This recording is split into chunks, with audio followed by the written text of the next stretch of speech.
মুখে দেওয়ার সাথে সাথেই মিলিয়ে যাবে এনার্জিতে ভরপুর এই বাদাম বিস্কুট। চুলায় চা বসিয়েই মাত্র 10 মিনিটে খাস্তা এই বিস্কিটটা তৈরি করে নেওয়া যায়। ওভেন ছাড়াই গ্যাসের চুলায় মাত্র 3 থেকে 4টা উপকরণে ঝটপট এই বিস্কিটটা তৈরি করে নিতে পারবেন। আর এইটা বানিয়ে যাকেই খাওয়াবেন সে একটা জায়গায় দুইটা চাইতে বাধ্য হবে। আর এইটা একবার বানিয়ে রেখে সংরক্ষণ করে মাস জুড়েও খেতে পারবেন। তো আশা করছি বরাবরের মতোই আজকের আমার এই সিম্পল এবং সহজ রেসিপিটাও আপনাদের অনেক ভালো লাগবে এবং উপকারে আসবে।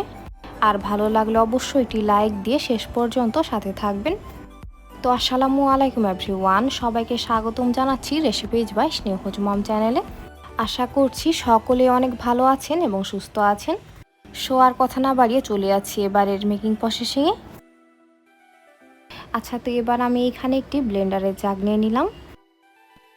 তো এবার আমি এখানে দিয়ে দিলাম প্রায় হাফ কাপ পরিমাণ ভাজা খোসা ছাড়িয়ে নেওয়া বাদাম। তো আমি এখানে চীনা বাদামটা ব্যবহার করছি, তবে আপনারা চাইলে পছন্দ মতো যে কোনো ধরনের বাদাম ইউজ করতে পারবেন। তো এবার আমি সেম কাপে মেপে মানে প্রায় হাফ কাপ পরিমাণ চিনি এর মধ্যে দিয়ে দিলাম। তো এখন চিনি আর বাদামটা এবার সুন্দরভাবে করে ব্লেন্ড করে নিতে হবে। তো আপনারা এটা থেমে থেমে কয়েকবারে ব্লেন্ড করে নেবেন, তাহলে বাদামের মধ্যে তেলটা ছেড়ে দিবে আর চিনির সাথে সুন্দরভাবে করে ব্লেন্ড হয়ে যাবে। তো এটা এবার আমি সুন্দরভাবে করে ব্লেন্ড করে নিলাম। আর এইটা কিন্তু একেবারে পাউডার হয়ে গেছে। তো এই পর্যায়ে বাদামগুলো যেন গোটা না থেকে যায় সে বিষয়ে লক্ষ্য রাখবেন। তো এখন এবার আমি এখানে একটি মিক্সিং বোল নিয়ে নিলাম। তো এবার আমি আমাদের আগে থেকেই তৈরি করে রাখা চিনি এবং বাদামের পাউডারটা সম্পূর্ণটা এর মধ্যে ঢেলে দিলাম। তো এখন এবার আমি এখানে দিয়ে দিলাম প্রায় 1 কাপ পরিমাণ ময়দা। তবে আপনারা এখানে ময়দা বা আটা যে কোনোটাই ব্যবহার করতে পারবেন।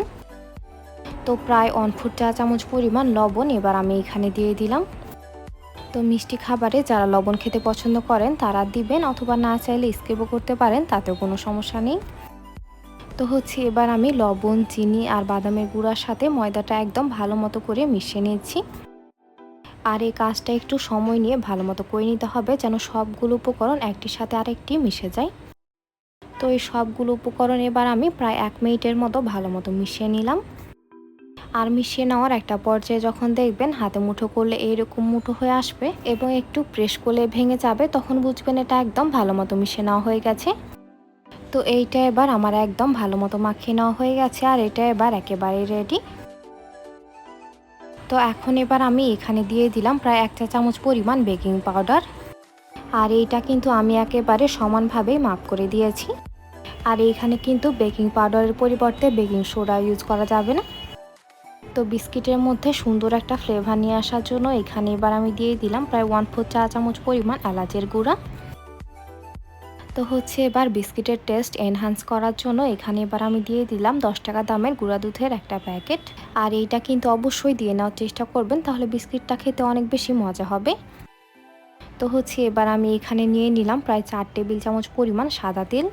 তবে সম্পূর্ণ তেলটা আমি একবারে দিয়ে দিচ্ছি না, এটাকে অল্প অল্প করে দিয়েই ভালো মতো মিশিয়ে নিব। আচ্ছা, এইখানে আপনারা চাইলে কিন্তু ঘি অথবা বাটার মেল্ট করে সেটাও ইউজ করতে পারবেন, তাহলে বিস্কিটটা আরও বেশি রিচ এবং হেলদি হবে। তো এখন এবার আমি বাকি অর্ধেক তেলটা সম্পূর্ণটা এর মধ্যে দিয়ে দিলাম। আর এইটাকে হাতের সাহায্যে একদম ভালো মতো করে মিশিয়ে নিচ্ছি। তবে এখানে কিন্তু কোনোভাবেই পানি ইউজ করা যাবে না, আর পানি ছাড়াই সফট একটি ডো তৈরি করে নিতে হবে। তো এটাকে আমি ভালো মতো মাখিয়ে নিলাম। আর এইখানে আমার মনে হচ্ছে আরও কিছুটা তেলের প্রয়োজন। তো এবার আমি এখানে আবারও প্রায় 2 টেবিল চামচ পরিমাণ তেল নিয়ে নিলাম। তো সম্পূর্ণ তেলটা আমি একবারে দিয়ে দিচ্ছি না, এখানে প্রায় 1 টেবিল চামচ পরিমাণ দিয়ে দিলাম আর বাকিটা অবশিষ্ট রেখে দিলাম। তো এখন এ পর্যায়ে ডোটা কিন্তু একদম পারফেক্টলি মাখিয়ে নেওয়া হয়ে গেছে। আর এইটা কিন্তু একেবারে স্মুথলি একটা ডোয়ে পরিণত হয়ে গেছে।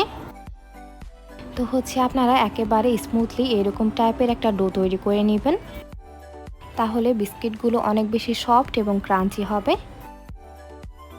তো এইখানে আমার টোটাল প্রায় 5 টেবিল চামচ পরিমাণ তেল লেগেছে, আর বাকি কিন্তু 1 টেবিল চামচ পরিমাণ তেল অবশিষ্ট রয়ে গেছে। তো এখন এবার আমি এই ডোটাকে ঢাকনা লাগিয়ে রেখে দিলাম প্রায় 5 মিনিটের জন্য রেস্টে। আর এর মাঝে এই ডোটা আরও বেশি সফট হয়ে যাবে। তো এবার আমি বিস্কিটগুলো বেক করে নেওয়ার জন্য স্টিলের একটি থালা নিয়ে নিলাম আর এর উপর লেখালেখির একটি কাগজ দিয়ে নিলাম।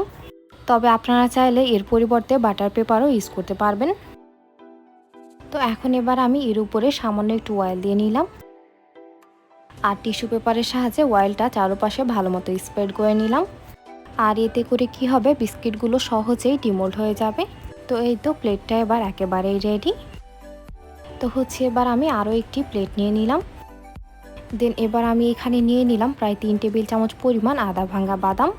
তবে আপনারা চাইলে এখানে পছন্দ মতো যে কোনো ধরনের বাদাম কুচিও ব্যবহার করতে পারবেন। তো এখন এবার আমি এখানে দিয়ে দিলাম প্রায় 1 চা চামচ পরিমাণ সাদা তিল। তো এইগুলো এবার দিয়ে নেওয়ার পর এগুলোকে এবার আমি একটি স্পুনের সাহায্যে ভালো মতো নাড়িয়ে মিশিয়ে নিলাম।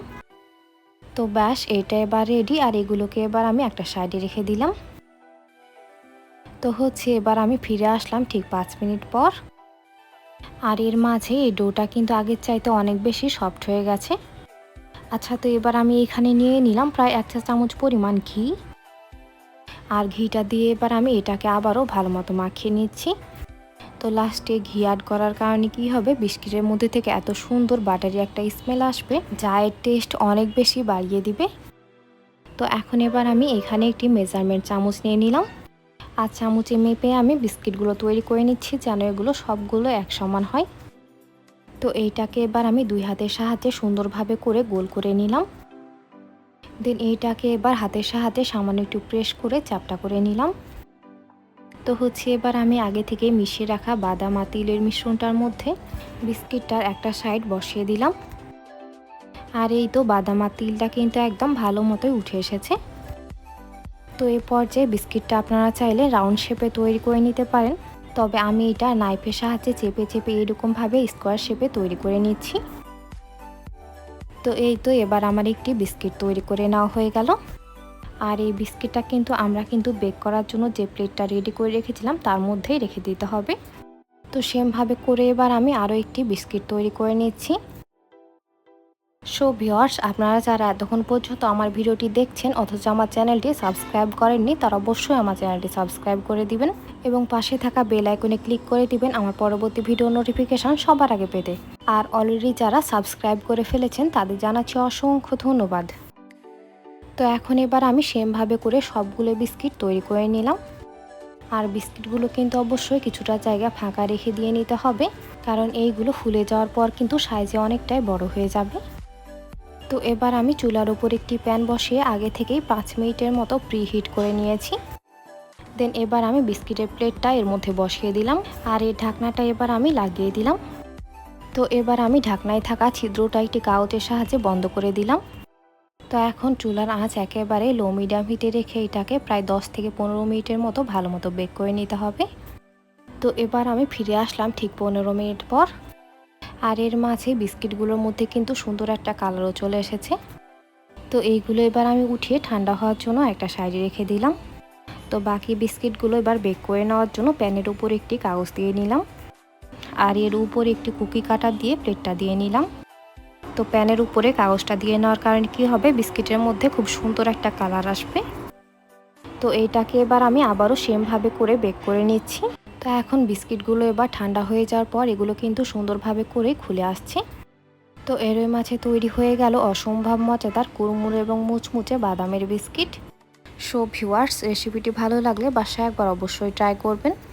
আর রেসিপিটি ভালো লাগলে অবশ্যই ফ্রেন্ডস এবং ফ্যামিলির সাথে শেয়ার করবেন।